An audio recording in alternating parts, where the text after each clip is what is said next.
Ministers, ladies and gentlemen, it's ironic that the very systems we use for cooling are actually helping heat up the planet. Air conditioning and refrigeration equipment are pumping dangerous climate warming gases into the atmosphere.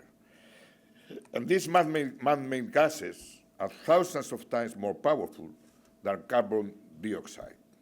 So we need to take action, and fast, because HFC emissions are rising extremely. The good news is that there is something we can do about it, not in the distant future, not next year. Next month in Kigali, we can vote to shave off, as Secretary Kerry stated, half a degree of warming by the end of the century. And this is a very quick and cost-effective way to deliver on the pre-2020 objectives of the Paris Agreement, and a strong signal that we are committed to real action. With adoption of the Dubai pathway on HFCs last year, all parties agree that these substances are best addressed under the Montreal Protocol, building on its success on eliminating ozone-depleting substances that were used in the very same sectors. And parties have a clear mandate to reach an agreement. We are nearly there. However, the last stretch will require flexibility from all sides to reach an ambitious outcome. And that means agreeing to an early freeze of consumption and production and a rapid reduction schedule for parties. Therefore, I am pleased to endorse the New York Declaration of the Coalition for the Ambitious HFC Amendment on behalf of the European Union, because it will add political weight to the call for an outcome that substantially contributes to reaching our climate targets. Developed countries are prepared to take the lead, starting with a first reduction step as early as 2019. The European Union is already leading the world in restricting the use of HFCs and finding alternatives to them. We anticipated this commitment by adopting European Union legislation with a freeze in 2015 and a first reduction step this year.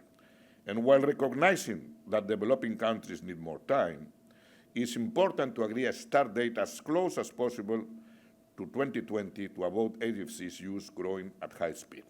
We are working closely with our partners, in particular the United States, Canada, and Mexico, to facilitate the transition to climate-friendly solutions to ozone-depleting substances and HFCs.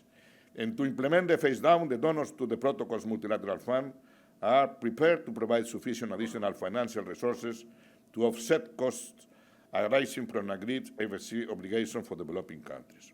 It is also only right that the donors expect a level of ambition that ensures real benefits for the climate in return. I welcome today's declaration announcing additional funding to kickstart the implementation of the amendment. I know more countries would have liked to join, but were not able with such a short notice due to budgetary procedures. Ladies and gentlemen, the Montreal Protocol is without doubt one of the most successful environmental agreements to date, and it has done wonders for the ozone layer. Now we need it to do wonders for the climate by bringing these dangerous gases into the scope. The meeting in Kigali gives us an opportunity to take the first concrete step together towards implementing the Paris Agreement. This is the most significant action we can take to tackle climate change this year.